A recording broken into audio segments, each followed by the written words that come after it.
All right, man, peace. You know, brothers, prior to this NBA regular season, I stated that I thought that the LA Lakers, after adding LeBron James, could attain a seed as high as number 3 in the Western Conference, and that they would probably go out in the second round against the Houston Rockets. Well, in light of how the Houston Rockets have started and how Chris Paul has clearly become a diminished version of himself, I still think that the Rockets and the Lakers will meet up in the second round, except I think that they're going to switch seeds. I think the Lakers will be number 2 and the Rockets number 3. And either way, the Lakers are still going to go out in the second round. I think they match up very poorly with the Rockets. I mean, this is, of course, barring injury, and we all know that Chris Paul is one hammy away from being out for 40 games in the regular season, or he's one hammy away from missing crucial games 4, 5, and 6, or 5, 6, and 7 in the Western Conference semifinals. We know that already. But I think that if the Rockets are able to make it to the playoffs relatively healthy, or at least get through the majority of this season relatively healthy, that by the end of the season, believe it or not, they will have the third best record in the Western Conference. They're going to get out of the first round. Their first round is going to be very tough because they'll probably be facing a team like Portland or New Orleans, which is going to be a much harder draw for them this year than it was last year. And then they're going to face the Lakers in the second round. And who knows? It could go either way. As of right now, I'm going to pick the Rockets to defeat the Lakers. The only difference is that the Lakers will have home court. From what I saw last week, they have no answer for James Harden. James Harden just destroys them. And of course, there are very few teams in the league that have an answer for James Harden because he can dribble going either way. He's a great step back jump shooter. And the referees basically give him every call when he drives the lane. And that just frustrates LeBron James to no end. It frustrates him to no end trying to guard James Harden, as it does most defenders. And as I stated in the video that I did pertaining to that situation, when Brandon Ingram spazzed out on James Harden, it was out of frustration. Because what James Harden does is he lowers his shoulder and then flops. He initiates the contact and then bounces back like he's the one who got hit. And the referees fall for it every single time for whatever reason. In the aftermath of James Harden's 50-point triple-double, I believe the 4th of his career, as we can see from LeBron James's face here, he's completely flummoxed. He cannot deal with that conundrum known as James Harden. And when they do meet in the playoffs in the second round, it's going to be fireworks. Because I've already stated that James Harden is a slightly lesser version of LeBron James. But at this point in LeBron's career, who knows? If James were to catch him in the playoffs at the right time, he might be able to knock him out in the second round, especially if CP3 is healthy. So, of course, they're going to talk about it, and I'm going to chime in. Just trying to defend without fouling. That's the point of emphasis anytime you play Houston. What that's code word for is I'm trying to defend without fouling translates to you cannot even breathe on James Harden without him getting a whistle. He said that's a point of emphasis whenever you play the Houston Rockets, i.e. every other team in the league knows that for whatever reason, the referees allow Chris Paul and James Harden to flop all across the basketball court and they still get calls. And it's just so ironic that LeBron James is complaining about it because you know who the James Harden of the NBA was back in 2011, 2012 with Miami? Mr. LeBron James. He and his cohort, Dwayne Wade, they were the ones flopping all across the NBA court. And now LeBron has finally grown up a little bit and stopped doing all that flopping. I guess because he's not as flexible as he used to be in his spine, so he can't just whip his head back every time somebody runs into him anymore. So now he's upset with James Harden for doing it. Ain't that a bitch? I got guys that can sell calls really good, Chris and James. So he said that Chris and James could sell calls really good, i.e. they're great floppers. They're the best floppers in the league, and I agree with you. You gotta try to keep your hands out of the cookie jar. I just try to make big plays, man. Honestly, we, like I've been saying over and over, we're in a hole right now. We got to find a way to get out this hole.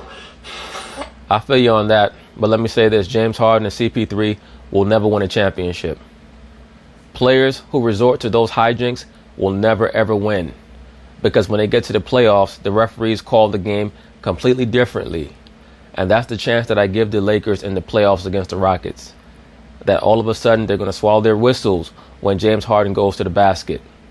And on top of that, we know that CP3, he gets frustrated very easily, especially in crucial moments. So those are two variables that might stop the Rockets from being able to defeat the Lakers in the second round of the playoffs should they meet up there, as I believe they will. Now let's Let's get you back to first take. Listen, when you rock the animal print you're ready to put on the show, you know, you were the snakeskin tie yesterday. You're up with the trends. Oh, how about James Harden, 50-point triple? That could be why he wore the animal print, or it could be that he's Monarch programmed. Who knows? Double. The Rockets improved to 13-14 on the season and are in 13th place out west. Max, tell me this. You feel like the Rockets can turn it around after what you saw last night? I definitely believe that they can and that they will. I believe that the Rockets are going to turn it around. They're not even in the playoffs as of right now, I don't think. I could be wrong about that. But I believe that around the All-Star break, they're probably going to be around the 4th or 5th seed. Yes, I do. I don't believe a team goes from a team I thought was the best in the NBA last year. I stand by that. They had a Game 7 at home. They were missing Chris Paul, one of their two best players, and they're a top-heavy team. And they had the worst shooting performance in the history of sports, basically. 1 for 30 from downtown. They're a heavily three-point reliant team. I get... Right, but once again, that was not happenstance. When you have to defend the Golden State Warriors over the course of 7 games, the stress and physical exertion of trying to accomplish such a task is going to wear on you over the course of 7 games. I get you're not always going to shoot the lights out, but 1 for 30? A lot of them were good looks. Just didn't go down. And they still only lost by single digits. I don't believe to the eventual champs. I don't believe that you go from there to missing the playoffs in 1 year because you lose Luka Mute and Trevor Ariza. I kind of sort of agree with you, Max Kellerman, but you have to understand that Luka Mute and particularly Trevor Ariza, they were the stalwarts of that defense last year. Once again, I'm still shocked at how great they were last regular season. I would not have picked them to win 65 games. I would have thought that the Rockets would have won somewhere around 58 games last year, 57 games last year, with CP3 as a high watermark. Because I never thought that CP3 and James Harden would go well together in the same backcourt. But they thoroughly surprised me, so I have to give them credit. This year, how they look this year is how I thought they would look last year. With James Harden resulting to still doing whatever he normally does, and CP3 being marginalized. This year, once again, looks a lot like how I thought last year would have looked. I thought they were important. I thought they'd be worse. I did not think they challenged the Warriors this year as a result of those defensive losses. I thought they missed their window, but they're not going to go from maybe best team in the world to not making the playoffs in one. Max Kellerman, there's no such thing as maybe best team in the world. You either are the best team in the world or you're not. They lost last year. They're not the best team in the world. As of right now, the Golden State Warriors are still the best team in the world until somebody proves otherwise.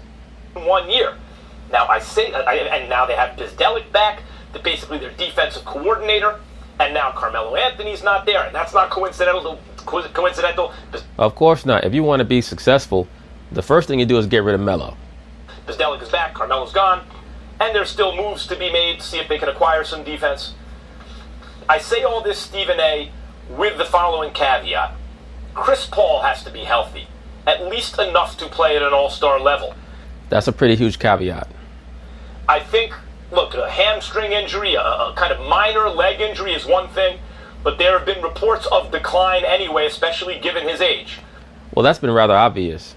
If you watch the Houston Rockets play this year, you can see the very visible decline in Chris Paul's level of play, especially his quickness and athleticism. I mean, it's been rather stark. And that tends to happen when players get around that 34, 33-year-old range, unless they're just preternaturally genetically gifted like a LeBron James and maybe have a little help from their quote-unquote biochemist. But Chris Paul, I mean, his body's been breaking down for years. That's why he fought so hard to make sure that they don't test for HGH. I don't know what the distant future holds for Chris Paul, but if he can stay on the court, he has enough heart to be an all-star player when they need him to be. And that's saying a lot, though, Max Kellerman. I think that maybe the more apt statement would be if he can stay on the court and be an extremely effective facsimile of what he was at his peak, because he's not going to be an all-star level point guard anymore. He's just not. All-star level point guard in this NBA is Steph Curry, averaging 28, 29 a game, 7 assists, 6 rebounds, things of that nature. Like, Steph Curry is putting up Michael Jordan numbers. He just is. Offensively, he's putting up Michael Jordan numbers, like second three-peat Michael Jordan numbers. and therefore this Rockets team will not miss the playoffs. They will be one of the better teams in the West by the time this season is done. I can't, my brain could not accept that they would go from best to not in the playoffs in 1 year. Well, first of all, I appreciate that caveat that you threw out there, because that means they're not going to turn it around, because you're saying Chris Paul stay healthy. Good luck with that. I don't believe it. I got to believe it when I see it. I agree. Obviously, I'm not wishing that about him. I think that from as a miniature guard, he's the best of this generation in terms of being undersized and being a floor orchestrator and a floor general extraordinaire. I just think that he's that gifted. But health is a concern. I think that when Chris Paul is healthy and he's on the court, he's an all-star all the time, because I look at his job description, and I think there are very few that do it better than him at that point guard spot. Having said all of that, I think they're compromised defensively. I think they're compromised coaching-wise, because when you struggle under... They're definitely compromised defensively, and that's very important. Once again, Trevor Ariza was the stalwart of their defense, particularly on the perimeter. He could lock his own man down. And what he did was he freed up James Harden. James Harden felt less pressure to lock his man down because he had Trevor Ariza to help him. He also had Clint Capella on the backside. Then you have Chris Paul, who's one of the best defensive point guards in the NBA. When you take away Trevor Ariza and Luc Mbah, that creates a very large gap in their defense. Now all of a sudden you're asking James Harden to be a competent defender one-on-one, and he's just not capable of doing that. He simply is not capable of doing that. Under Mike D'Antoni, all of a sudden you see him go 6 deep, and that's what he does, and he'll run you into the ground. He did it with... Absolutely. Well, Mike D'Antoni did that last year in the playoffs against Golden State, going 6 or 7 deep. That's why they ran out of gas. With Kobe. Last night you got 6 guys that did... Now listen to what Stephen A. Smith just stated. He accused Mike D'Antoni of running Kobe into the ground, which is complete bullshit. Kobe ran himself into the ground. Let me rewind this back. They did. He does, and he'll run you into the ground. He did it with Kobe. Last night you got 6 guys. Kobe Bryant staged a mutiny against Mike D'Antoni, basically took over the offense and gave himself minutes. Kobe Bryant was playing 45 minutes a game at the end of his last healthy season with the Lakers in 2013. Guys that did it gave you at least 29 minutes or so. Outside of that, that's pretty much it. You got the starting 5. All of them had over 30 minutes a game. You had Daniel House. He had about 29 minutes. Everybody else had 16 or less, and that was only 2 additional dudes. I don't think that can last. I think they've been compromised defensively. Do they miss the playoffs? No. But I do believe that they will fall considerably off the 65 wins, obviously. I do question whether or not they'll be a top 3 seed in the Western Conference. Yep. And as a result, those are the question marks that have me thinking they will not turn around. They'll be an above-average team that makes it. Let me ask you this. We know the West is going to be correct. For the most part, I agree with Stephen A. I think the Rockets will eventually rebound, and I think that they're going to end up being the number 3 seed in the Western Conference. I just see many of these other teams starting to fall off. The Nuggets are going to fall off. The Trailblazers are going to fall off. We already see the Pelicans have fallen off. The Rockets eventually, I mean, almost by accident, are going to end up the 3 seed. Be crowded, obviously. But when we're talking turn it around, it makes me think title contender, because that's what they were last year. You're not saying that, right? Molly Karam, have you been listening? Max Kellerman very blatantly said that the Rockets were not going to challenge the Golden State Warriors this year. He blatantly said that, so it's very clear that you were not listening. The only team to threaten the Rockets for that 3 seed will be OKC. So I want to see how they look in their matchups against the Rockets. Because right now OKC is playing dynamite defense. And Russell Westbrook is starting to do something that I never thought he would ever do. He's starting to trust his teammates. I don't believe they're a title contender because they captured lightning in a bottle last year, and I thought that was their window. They blew it. I think that's over. But I do think... If your window is only 1 season long, that means that you're not that good. I think Stephen A. said not a top 3 seed. I don't know about top 3. But you're talking about the top half and bottom half of the conference. I believe they're... I'm glad they put these standings up. As of right now, the Rockets are not in the playoffs. But they're going to pass the Kings, the Mavericks, definitely the Grizzlies. I think the Grizzlies are going to fall off. They're going to pass the Clippers. The Clippers are going to fall off. Their main competition for 3 is going to be the Thunder and the Nuggets. The Lakers, I think, are going to end up at 2. I believe they're a top 4 seed. I think the Clippers are a mirage in terms of their record right now. I think the Thunder have been playing extremely well, and they have talent. But you look at everybody else, and that includes the Lakers. I like the Rockets in the top 4 by the end of the season, and that is in the. I like them top 3, but like Max stated, I could also see them at 4, in case the Thunder beat them out or the Nuggets beat them out. Lowest 5. The Rockets are going to make the playoffs. They won't be any lower than 5. I think they'll end up at 3. In the Western Conference, if you're a top 4 seed, you're a good team. I think the Rockets are good. I think so. Let me say this very quickly. This whole, if you're in the Western Conference, that bullshit, they got to throw that away. It's no longer conditional upon which conference you're in, because the top 4 or 5 teams in the Eastern Conference are just as good as the top 5 teams in the Western Conference. The question is, are they turning it around? Yes, I think they're turning it around. All right, we'll leave it right there, guys. When we come back. But that's basically it on that. We'll see how things go for the Rockets. So peace.